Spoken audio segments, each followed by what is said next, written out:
Welcome back to Winning University, and we're in section 1, which is about the winning life, and we are in session 4, and we're going on a journey in section 1, really laying a key foundation for your growth and development as a follower of Jesus Christ and as somebody who has been commissioned to help make disciples. And that's really important, because if we just focus on the fact that I need discipling, then we don't live in the tension that Jesus invites us into, which is you have responsibility to make disciples. And when you are a teacher as well as a learner, you're in that tension that I need to learn in order to teach. Without that demand on us to teach others, then really we take our foot off the accelerator. We go into first gear and just try and meander and glide through the Christian walk. But our mandate, our assignment is absolutely reliant upon the fact that we grasp that we are called to lead others. And that gives a clue as to where we're going in this session. Because in session 3, we looked at the importance in a winning life of developing a vision. That vision is the byproduct or the product that comes when we sense a feeling of dissatisfaction. Remember I said that each of these steps now that we're going through helps us to interpret the emotional prompts and signals that we get in our soul that we think are negative, and they feel negative. But remember, we assign meaning to our feelings. Just because we give a meaning to a feeling does not mean that that is true. It just means that's the meaning we've given to it. And so in the last session, we were talking about the fact that we feel dissatisfied. And of course, then we can go down a spiral of, well, my life's not going to get any better. It's all going to be downhill from here. And all kind of negative thoughts flow. Whereas actually, it's a prompt for us to ask the question and to speculate, what is it that I'm alive to change? In other words, it's positive dissatisfaction. So again, you have to assign the meaning. And of course, this is where we allow the great coach, the Holy Spirit, to speak into our lives and to direct us and to lead us into truth. Because on our own, we will not be led into truth. We will just be led into assumption. And so the feeling that we're going to look at today, in terms of the negative feeling, is indecision. Feeling undecided about something. Now, let me let you into a little secret. This is something as a perfectionist that I really struggle with. So, little example, if I'm out shopping in a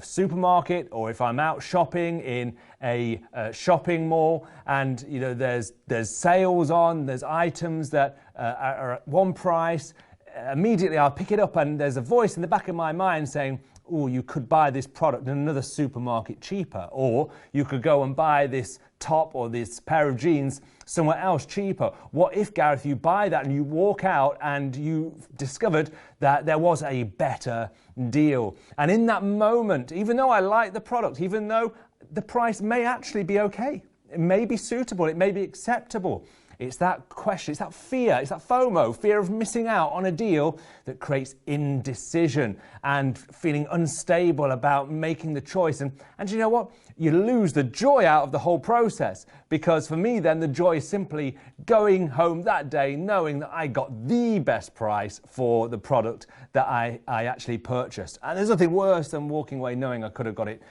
better, or a different kind of deal that would have been a better deal. And so indecision can rob us of joy. Indecision can render us useless in that moment when we could be active and proactive in life, because really it's a form of fear. Remember, fear is a question usually in our internal dialogue, and it starts with what if?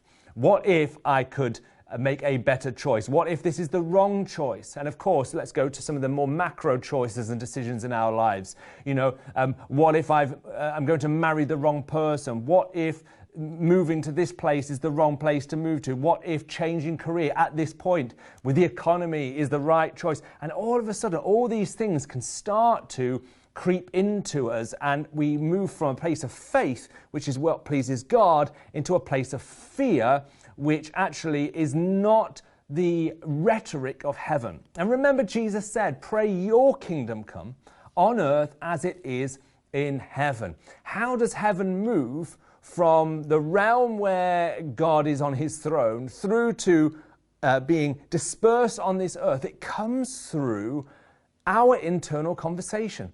It's the epicenter. Remember what we said about words create our world. It is the epicenter of change. Therefore, if the enemy can get us into an internal dialogue of fear, he knows it renders us powerless and it stops heaven impacting earth. This is how important this is. And so I want to look at decisive leadership. So vision is key to leadership. It's step number one, because a leader is led by something, and that something is vision. If a leader is just leading people out with no vision, then really he's just taking them for a walk and just wandering. But a vision leads the leader. So we talked about speculating for the vision. Now it's about, okay, now I've got even just an inkling as to what that vision may be based upon my dissatisfaction and the change that I want to bring.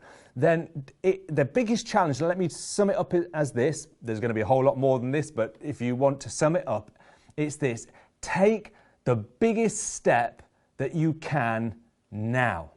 In other words, it's about stretching ourselves to make a step, but not making the step so big that we end up putting it off till tomorrow or next week or next month. In other words, the biggest step that we can take now, so that we don't dwell in indecision.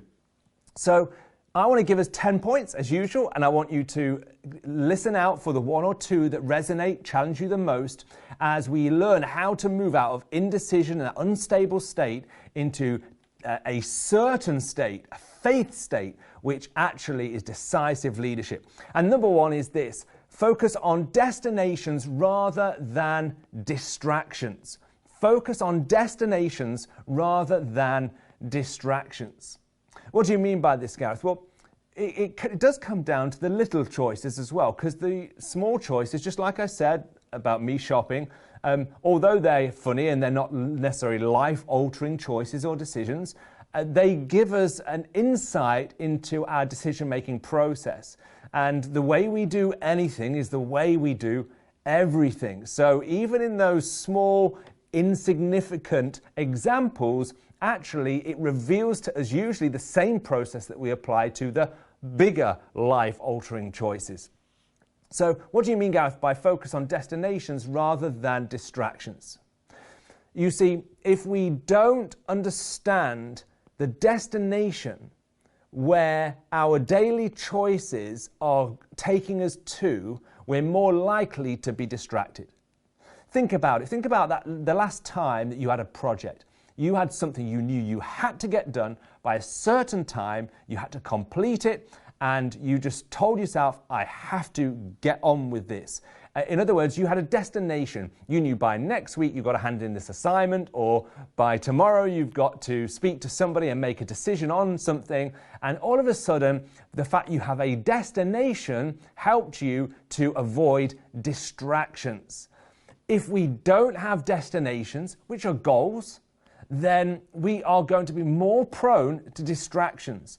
We're going to be more prone to not making any kind of choice and living in a form of indecision. Because to not make a decision is to make a decision. It's to say, do you know what, I'm going to live in an indecisive state, a state of complacency, which we know from Revelation is a form of lukewarmness, which God despises lukewarmness. He'd rather us be clear-cut, yes or no, cold or hot. Be decisive. And so Colossians 3, Paul tells us in verse 23, whatever you do, work heartily as for the Lord and not for men. Now, why is this verse important? Because if we can remember that every choice that we make, every single day is part of our worship to God, then actually the moment we frame every decision as a form of worship, then we are more likely to be decisive in doing the right thing. I mean, even when it comes down to health and fitness, if in that moment, do I go out for that run? Do I go out for that walk? Do I eat this third pizza because nobody else is eating it? In that moment, do everything as if you're doing it for God. And in that moment, that principle helps us to say, do you know what? No to the pizza, yes to the run. Okay, and that's a small example, but again, it's about framing our daily decisions as destinations, and destination is not just when it needs to be done for, but it's who it needs to be done for. That call that I said I would make, that email I said I would send, again, framing it as work unto God helps us to avoid distraction and to make decisions. If you don't choose, you lose. Drift comes from indecision, and mission drift is one of the biggest killers of business, of teams, of organizations, and to the Church of Jesus Christ. Number 2, leaders control their environment. Leaders control their environment. In our house last year, we had installed an internet-controlled thermostat. I still haven't worked out how to use it, so I'm still asking Leanne to sort it out on her phone to switch it on, off, up, down. But the whole idea is that you can control that thermostat so that you can make the house nice and warm by the time you walk into the house. In other words, it's giving you a real control over the environment that you spend a good amount of your time in. And you know what? Thermostat is a great example of what we need to understand is our responsibility as leaders when it comes to our internal world. We can't control everything around us, but we can control the climate that is on the inside of us. You see, if we don't take responsibility, and leadership is awareness and ownership. It's owning how I feel. It's owning my internal state. It's owning, the mood that I'm in. If we don't remind ourselves that a leader, that's me, I'm a leader because I'm called to bring change, to outwork that vision we talked about last time. I have to take control over my internal environment. A person who's a thermometer will reflect their environment, because that's what thermometers do. They simply give you the reading of the temperature of the room. But leaders set the temperature. And, every day you walk into any environment, whether that's home or work, you are called as somebody sent as an ambassador of Christ to set the environment. Take responsibility. And Jesus sets a great example for us, and a really challenging example in Mark 4:38, when Jesus was in the boat with the disciples. Remember the story? And the storm started to take effect on the boat. The waves started to come over the boat so that it started to fill up. And we read that Jesus was in the stern, sleeping on a cushion. And the disciples woke him and said to him, "Teacher, don't you care if we drown?" And he got up, rebuked the wind, and said to the waves, "Quiet, be still." Then the wind died down, and it was completely calm. He said to his disciples, "Why are you so afraid? Do you still have no faith?" They were terrified and asked each other, "Who is this? Even the wind and the waves obey him."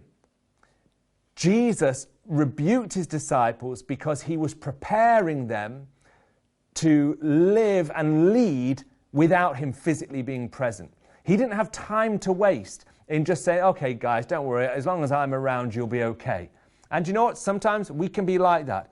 We almost like the need to feel needed. But Jesus was like, "No, guys, you're going to have to get this. You can't allow fear to be your internal script. Even when the storms on the outside give you reason to believe that you should be fearful. Jesus is reminding them through demonstration that he that's in you is greater than he that's in the world.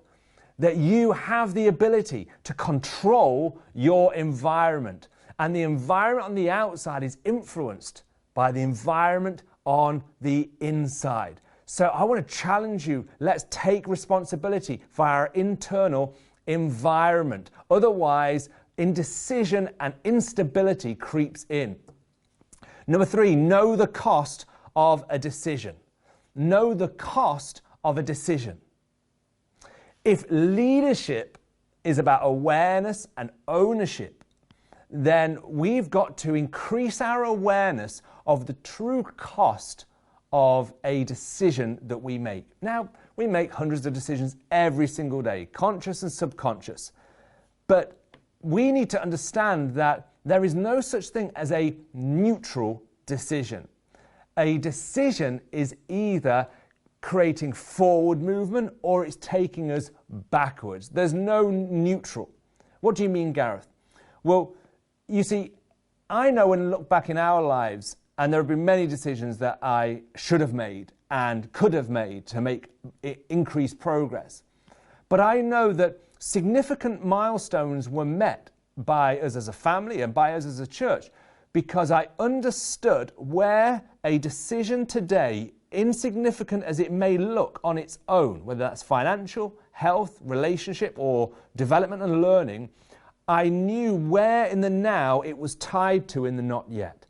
In other words, I knew that the seed of this single decision was tied up in the tree of tomorrow and in the forest of 10 years from now, because that's the significance of our daily decisions. And leaders know the cost of a decision.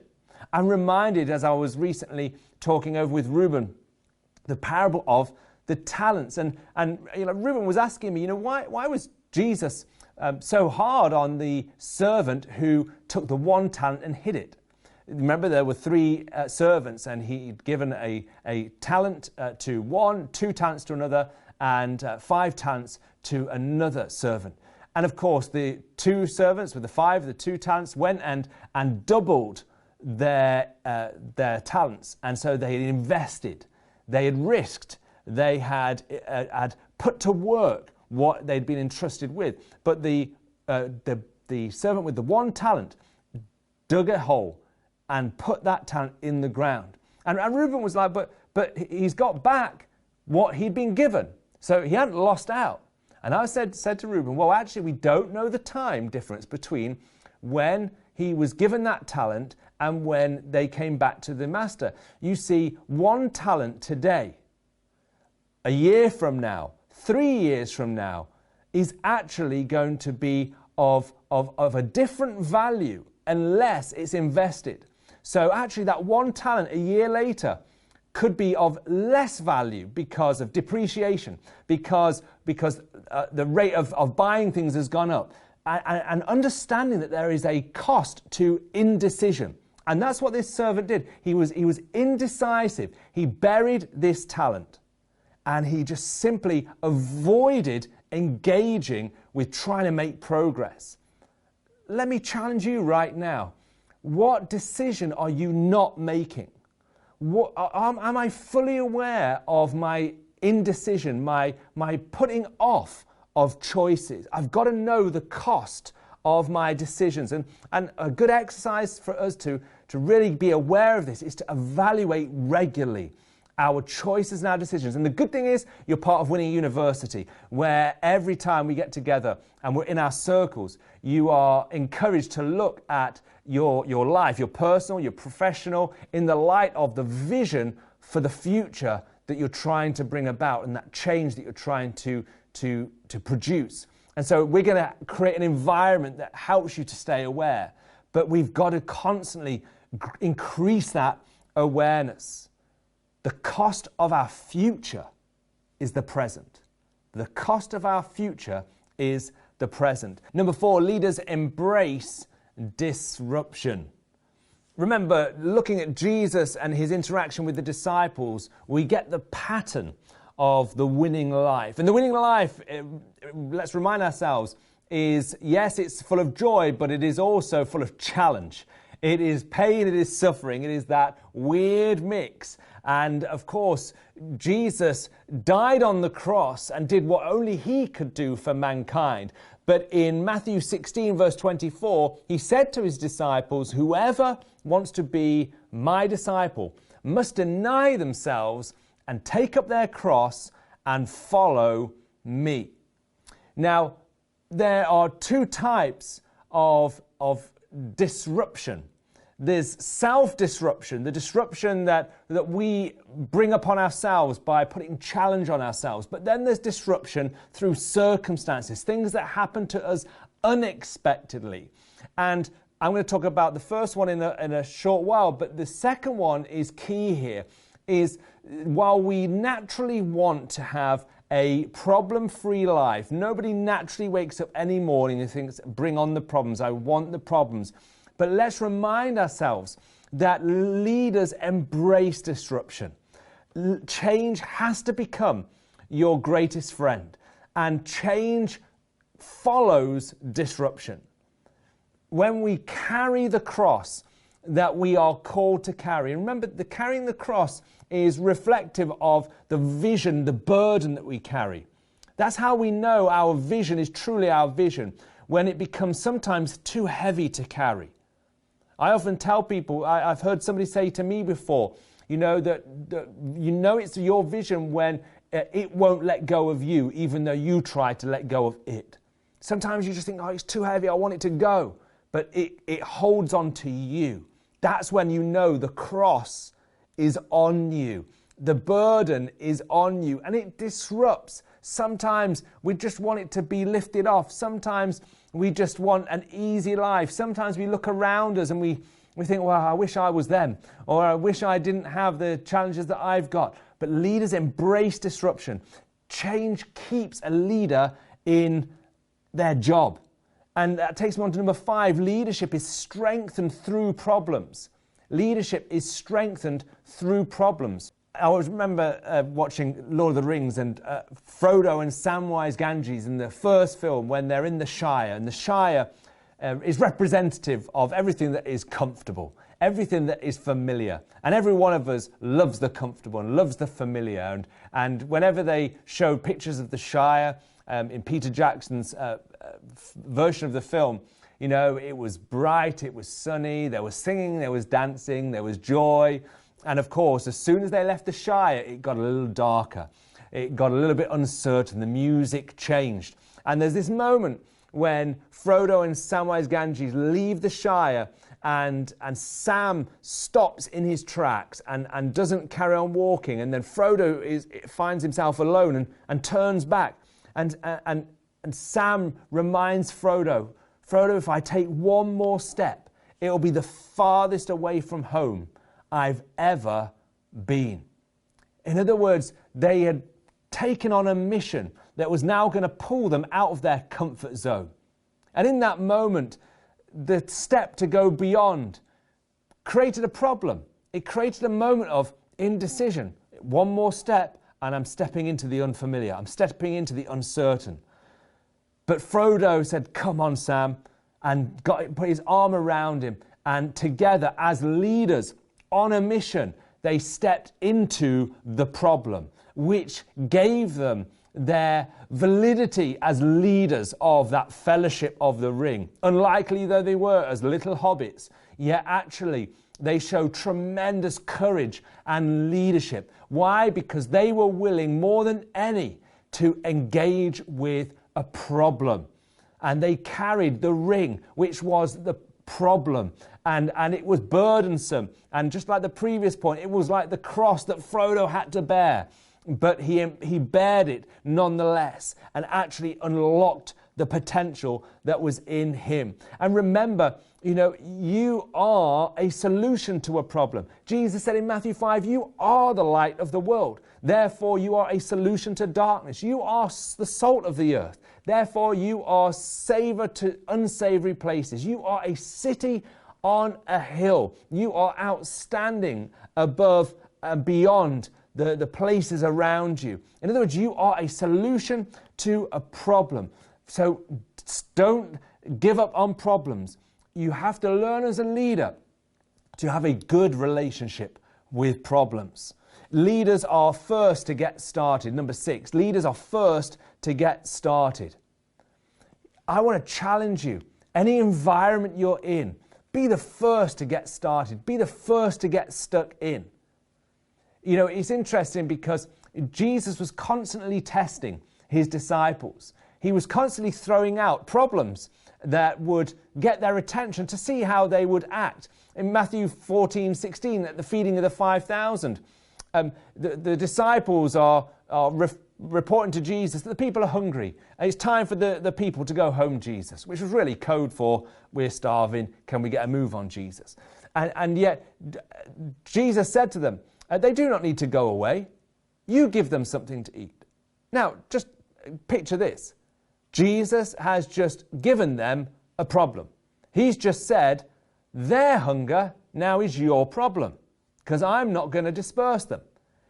In other words, he's waiting to see if they're going to rise to the challenge. And fair enough, they said, well, we've got 5 loaves of bread and 2 fish, they answered. They had something ready. They didn't show themselves up on this occasion. They were ready to get started. And of course, we had the feeding of the 5,000 men plus women and children, possibly up to 13,000, miraculously fed. But they were ready to get started.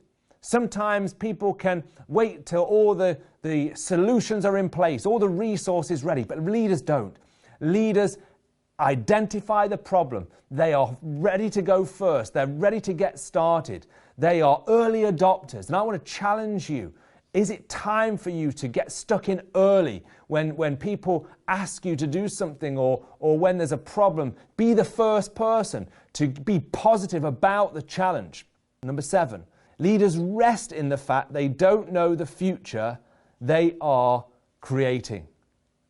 Recently, I was in a meeting where during the crisis, the COVID-19 crisis was being discussed, and leaders of churches and organizations were asking the question, how can we lead, cast vision at a time when we don't even know what the future is looking like, when it feels like we're just walking in a fog? And you know, it can be like that in our lives. It can feel like, wow, how am I to lead my family, lead a team, lead a circle, lead an organization, lead a business, when everything seems so uncertain and unfamiliar? But you know, I want to remind you that tells me that you are in the right position and that you are the right person, because in that moment it takes a leader. It takes somebody to rest in the fact that even though I can't tell everybody what the future holds, I'm going to be the person that's going to walk confidently through the fog. Hebrews 11:1 reminds us, now faith is confidence in what we hope for and assurance about what we do not see. This is what the ancients were commended for. In other words, kingdom people are recognized by their willingness to walk in confidence and assurance when everything around them says, be in fear because everything is uncertain. Lose confidence because everything is unfamiliar.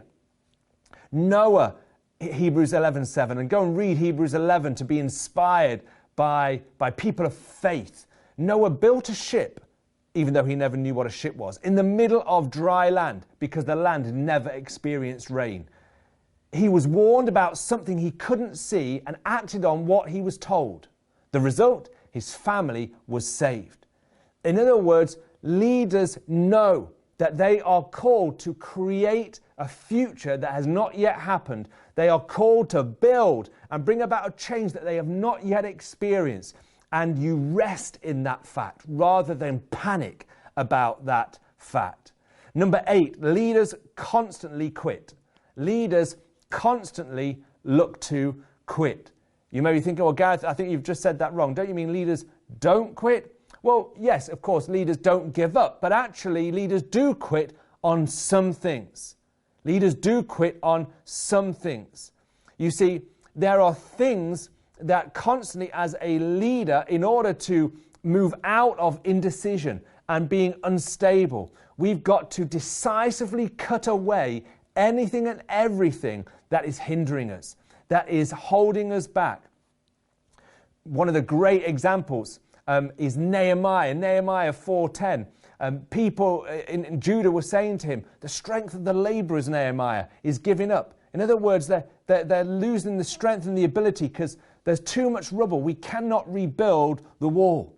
Now, you'd have been like Nehemiah. Maybe you haven't built a city wall, but you've started a DIY project. Yeah? You've started something, and it usually happens with me in the garden. I start with a set of shearers, and is it shearers or shears? I can't remember, one or the other. And I go to work on like a bush, and I just start. And once I start, I just can't stop. I'm like, I'll cut here, I'll cut there. And before I know it, I've got like so much dead foliage around me, far too much for the bin that I've got. And I've created a scene of absolute destruction because I've just gone at it. And all of a sudden now I'm thinking, oh my word, what am I going to do? I can't cope. I've got all this stuff around me. I didn't quit when I should have quit.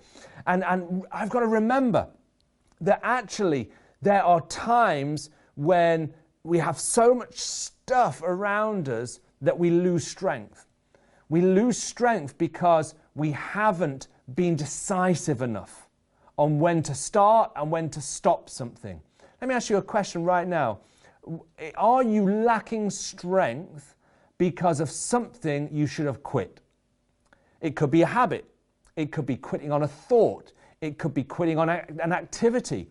It could be quitting on just something that we're not even aware that we do. But actually it's causing us to lose our strength. Again, Paul reminds us in Philippians 3, one thing I do, verse 13, forgetting what is behind and straining toward what is ahead, I press on to win the goal, the prize for which God has called me, heavenward in Christ Jesus. In other words, there's a forgetting of what is behind and a straining towards what is ahead. That's tension. It's constantly saying there's something that I said yes to yesterday that I need to say no to today. And again, don't just think about to-do lists. It does include that, but I don't mean just that. It's a thought, it's a conversation, it's an activity. It could be several different things. But what do I need to quit on? Number 9, leaders learn to say no to themselves. Leaders learn to say no to themselves. You know, when Jesus sent out the disciples, he said this to them, take nothing for the journey. No staff, no bag, no bread, no money, no extra shirt. Wow.